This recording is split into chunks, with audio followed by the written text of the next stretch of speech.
lost everything because of my husband. I had everything. A beautiful 5,000-square-foot home in a country club neighborhood, an annual debutante ball, a beautiful daughter, and, of course, a wonderful husband. He was a financial investor with a 7-figure income and enough investments to last a lifetime. I lived in a cotton atmosphere. I met Brandon when I went to work as a secretary at his investment firm. I had only worked there for a week when he asked me out on a date.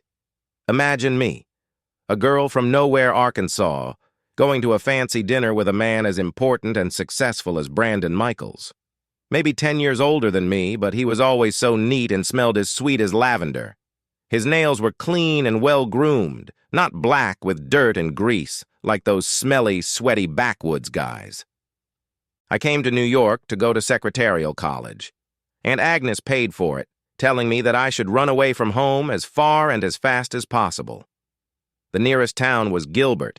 It had a population of 26 at the time, and Agnes always regretted getting pregnant in high school and being stuck there for life, so she was determined that I would leave.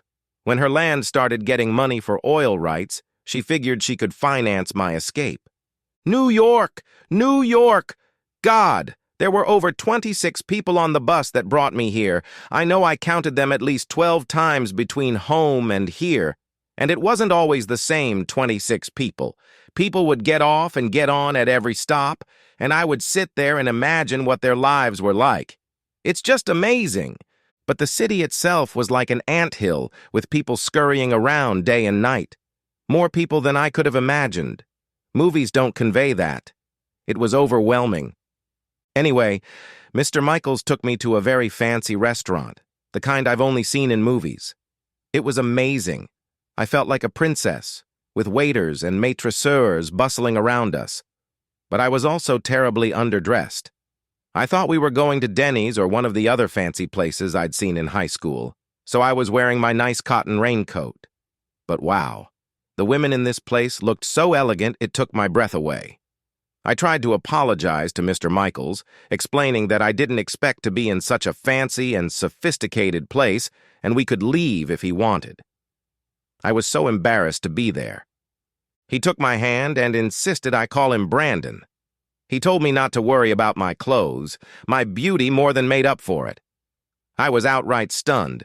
Boys had told me I was beautiful, but no one had ever called me pretty. I pushed my disheveled hair back behind my ears and stared at the table, feeling my face crimson. I heard him laugh softly, patting my hands. Brandon had ordered dinner and wine for us, and it was incredibly delicious. I don't know what it was, some kind of French cuisine with meats, with sauces, cheeses, and pastries like I've never had before. And then I had another surprise waiting for me.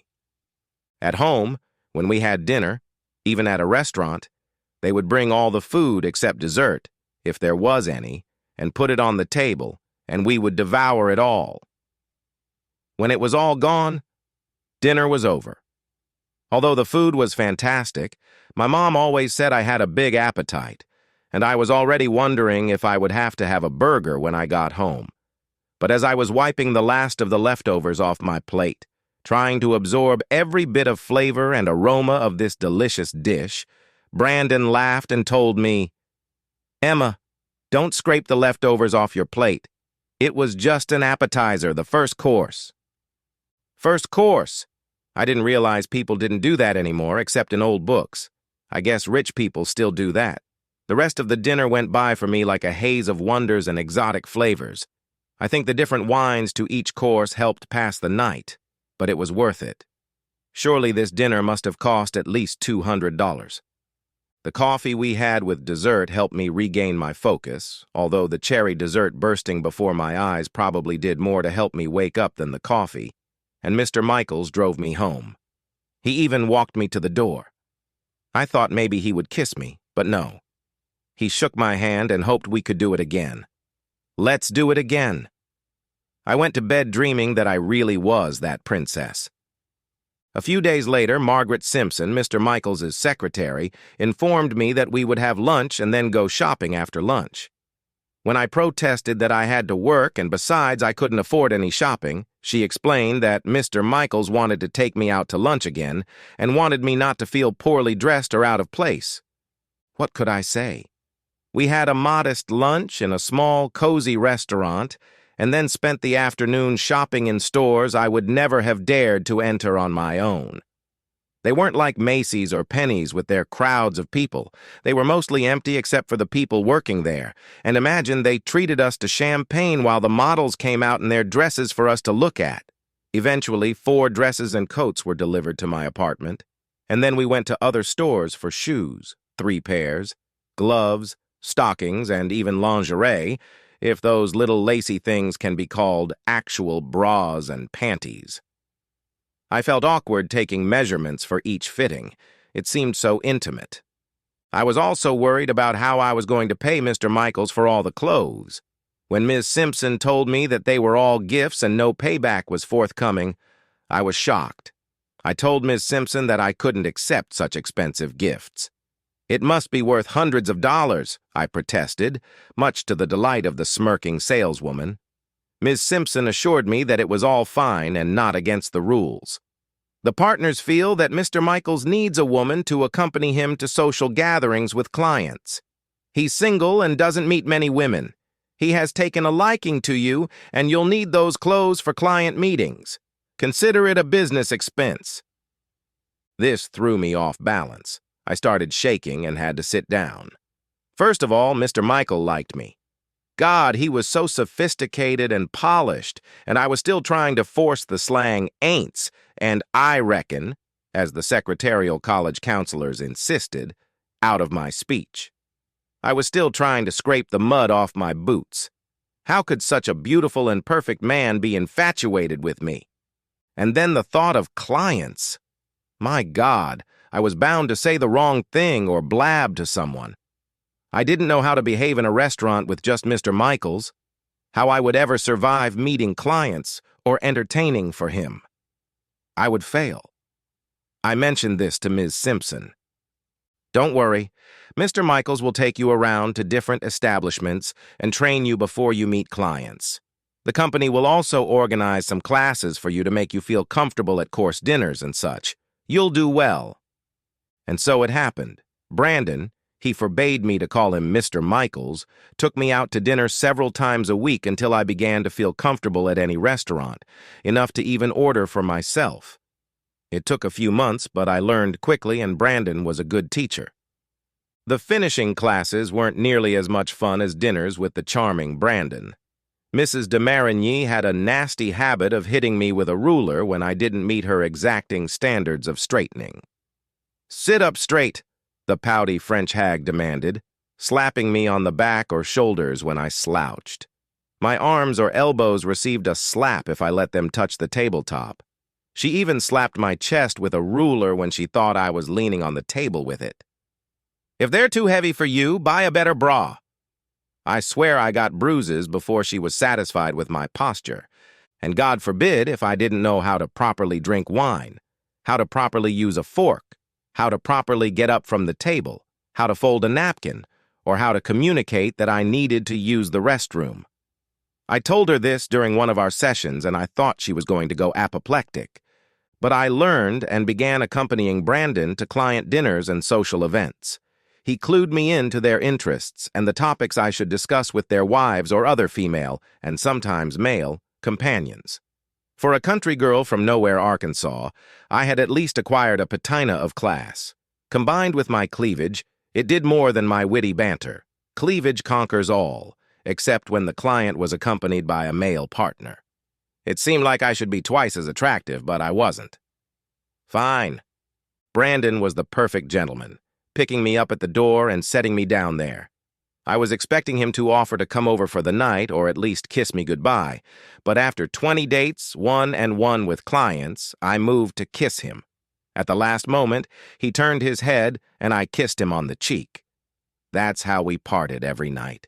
Me kissing him on the cheek. He must not like me very much, I thought. Then, at a social event where the whole firm was present, a senior partner came up to us and asked when we were going to get married. "In this business, a young man needs a wife," he muttered and walked away. 2 days later, Brandon gave me a ring, and another month later, we were married in a small ceremony at City Hall. I never dreamed I would be Mrs. Brandon Michaels, Emma Michaels. No more Emma Gooch from nowhere, Arkansas. I was now Mrs. Emma Michaels from Tot Hill, Staten Island, New York. How I loved to tell people that. Of course, we didn't buy the house until a year after we were married, when my darling Lily was born. Brandon felt we needed more space for our family than his 3,000-square-foot apartment allowed. I thought we could make do. At home, my parents raised me and my 6 siblings in a 1,400-square-foot house. But Brandon insisted, and while I thought a 5,000-square-foot mansion was overkill, I was thrilled that Lily and I had a yard and a pool to play in. And Brandon thought he needed sleep for work. I quit my job when we got married, and Lily's nighttime crying bothered him.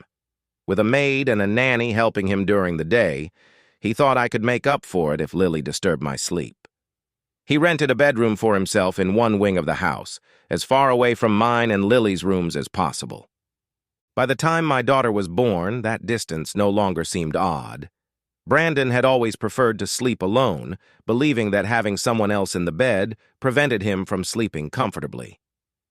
During our honeymoon, when we made love a few times, there was very little foreplay. Honestly, the sex disappointed me. I had expected more, having read romance novels and such, but Brandon seemed happy and I was blinded by the fact that I had become his wife. When we got back to his apartment after the trip, things settled down until Saturday night, unless he felt bad or had too much to drink. I was beyond happy when the doctor confirmed I was pregnant, and Brandon turned out to be the most attentive father-to-be I could have ever dreamed of. Of course, sex was taboo at the time, as he didn't want to risk hurting the baby. I was upset, but how could I complain when he was so caring? The doctor tried to assure him that sex was safe, but he said he loved me and our baby too much to risk it. He made me move into a private room. So when Lily was born and we moved to Tot Hill Manor, it wasn't strange that he moved to the far wing of the house. When Lily was 3 months old and Brandon still hadn't asked me to continue our combative relationship, I pounced on him when we got home from dinner with a client. He brushed it off, saying that after squeezing Lily out of him, he couldn't imagine I was ready for sex. When I laughed and said, "Don't worry, you're not big enough to hurt me," he took offense and retreated to his room. It was another month before he finally joined me for quick sex. This was repeated infrequently over the next 4 years. To say I was upset would be an understatement. I loved my beautiful, handsome, sweet-smelling husband and my dilapidated, wonderful mansion. I loved having a nanny to help with Lily, a maid to clean and do most of the cooking, and a gardener to keep the yard beautiful. I loved it all. I had it all. But I longed for the romance that Harlequin novels promised. Meanwhile, Brandon seemed to be having more and more client meetings, which he assured me I could skip because it was more important for me to spend time with Lily.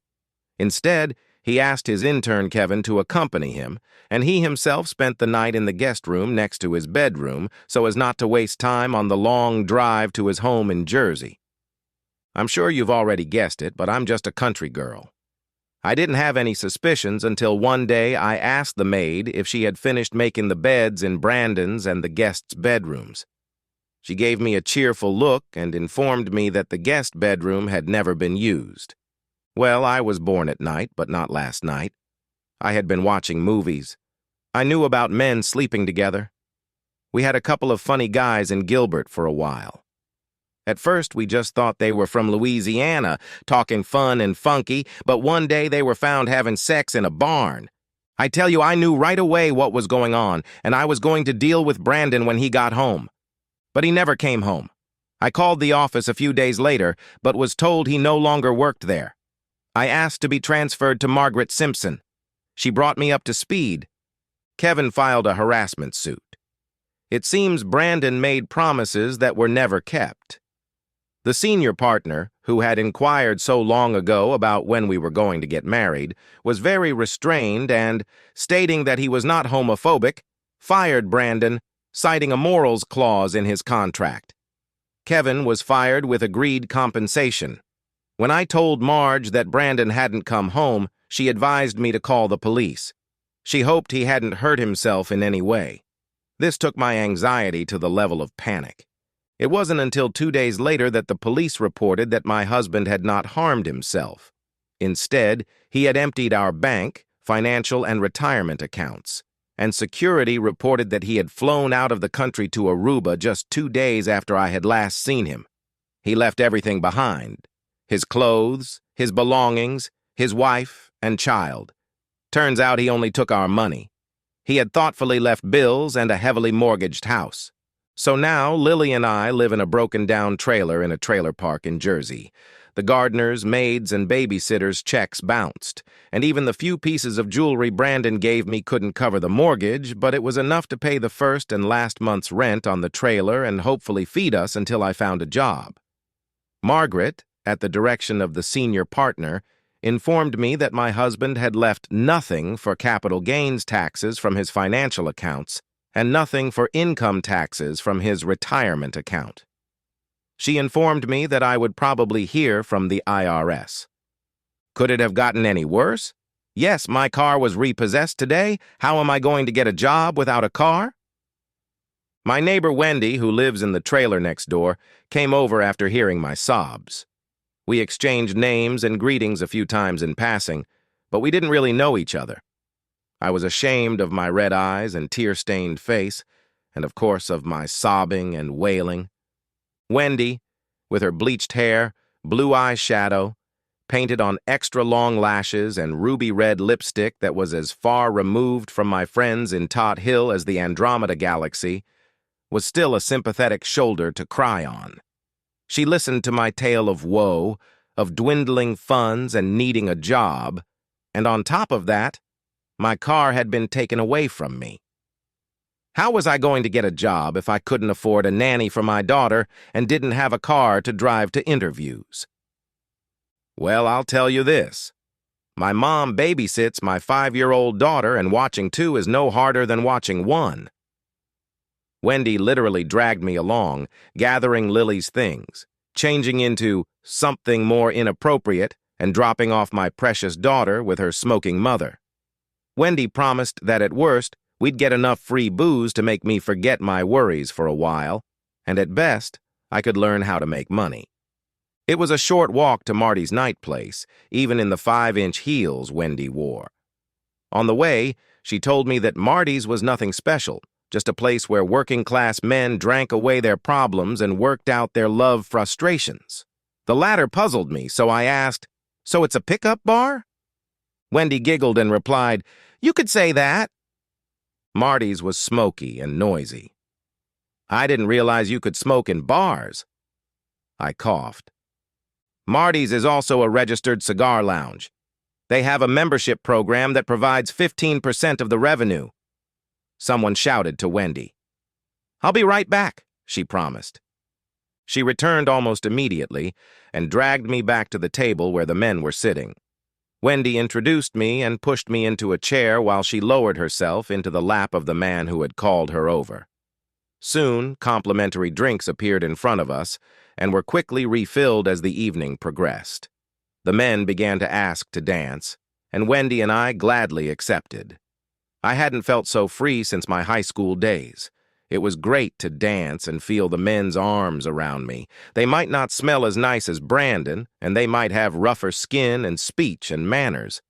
But God, it felt good to be hugged. I snuggled up to men during slow dances and let my breasts bounce freely during fast ones. I felt young, free. One night, I noticed that Wendy was missing. I figured she had probably gone to the bathroom, but it seemed like a long time had passed. I think it was between the 5th and 7th drink, although by then I no longer trusted my calculations. When she returned, she knocked over her glass and insisted I do the same, my 8th. When I put the glass back on the table, I was swaying, drunker than ever. I thought we were leaving and told my new friend I was ready to go to bed. "Great!" Wendy shouted and dragged me towards the back of the bar. "It's quieter in here," she said. We walked into a back room with couches and standing ashtrays. The guys from the table went inside and lit cigars while sitting on the couches.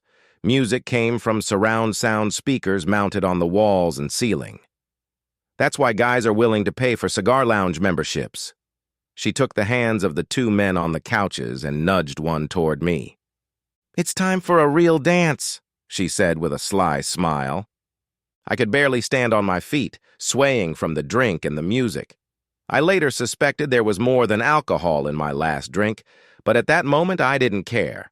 I felt good as my dance partner pressed me against him, running his hands over my back and cheeks. So different, I thought dreamily. Then Brandon. I'd really had to work hard to attract him, and this guy seemed to be on edge already. As he kissed my neck, one of his hands crawled up to stroke my breasts. When my dance partner straightened up, he looked into my eyes with lust and pressed his lips to mine. I responded passionately to his kiss. I'd been French kissed at school, but Brandon had never done that, and I'd never been kissed like that by anyone. Waves ran through my body. Suddenly I felt myself being lifted up, and we walked through the door into the bedroom. I didn't really care. He laid me down on the bed and started taking off my clothes. I flopped on it for a bit and then started drunkenly trying to undo the buttons on his shirt. He batted my hands away and seemed to shed his clothes instantly. Next thing you know, we were having sex. Harlequin romances, nothing special. This was so much better. I think I screamed that thought out loud. I woke up with a hangover. Wendy sat next to me on the bed and offered me water and aspirin. I squinted my eyes against the morning light and looked up at her. "What's wrong?" I asked. "Well," she said, pointing to the ashtray that held 3 red cigars. "You made $600 last night." What do you mean?" I stared at the ashtray, not understanding. "That's what keeps the cigar lounge running. Each member gets a few special cigars with special stripes. The red stripes entitle them to 1 round of straight sex. Any girl who satisfies them can exchange the stripes for $250, said Wendy. I was hungover, but I knew how to count. "You said 600. 3 $250 bands is not $600. Wendy leaned over and kissed me briefly on the lips. "You owe me a finder's fee and something for my mom babysitting." After pondering it for a moment, I agreed that made sense. Then it came to me what we were talking about. "I'm not a girl of easy virtue," I protested. "Well, you don't have to turn in bands." She smiled slyly. "Then you'd just be a cheater. But you made more money on the trailer last night than you've made in a month. Think how quickly you'll be able to afford another car." She smirked. "And you seemed to enjoy yourself last night, yelling something about how you knew sex could be like that, and quite loudly and repeatedly at that." "Well, unless you're going to use these," she finished, reaching for the straps. "Hey, those are mine," protested I. At least it was a job I liked, I thought. And the trailer wasn't Tot Hill, it wasn't even Boot Hill, but it was home to Lily and me. Okay, just remember, red is straight sex, green is special, and beware. Wendy shuddered. Black is for kink, which could be anything. Always make it clear exactly what you're agreeing to before agreeing to a black group. It's been a year since Brandon left. I miss my Staten Island home, my maid and nanny, the fancy meals and wines we drank at dinners with clients. But strangely enough, I'm happy. I never realized how much I was disappointed in Brandon. I know now that I was his beard, as Wendy explained, and now I know why sex with him was so unsatisfying. I didn't know any better at the time and was stunned at how sophisticated and clean he was, and that wonderful smell. I discovered that one of the other girls in the salon smelled the same. As you guessed, my husband was using a feminine perfume clearly designed to attract men. Well, I'm a simple country girl from nowhere, Arkansas, and my appetite for sex is now more than satisfied. I've realized that I can live without wine, exotic food, and fancy apartments, but I think I'll die if I have to go back to the existence that marriage provided. Over the past year, I've developed a whole collection of straps in all colors, even black ones, though I've given up most of them. Some people are just sick, but I'm just a little Emma Gauch from Nowhere, Arkansas, Todd Hill, and lately Marty's Cigar Lounge. The end! Subscribe to my channel! Thank you!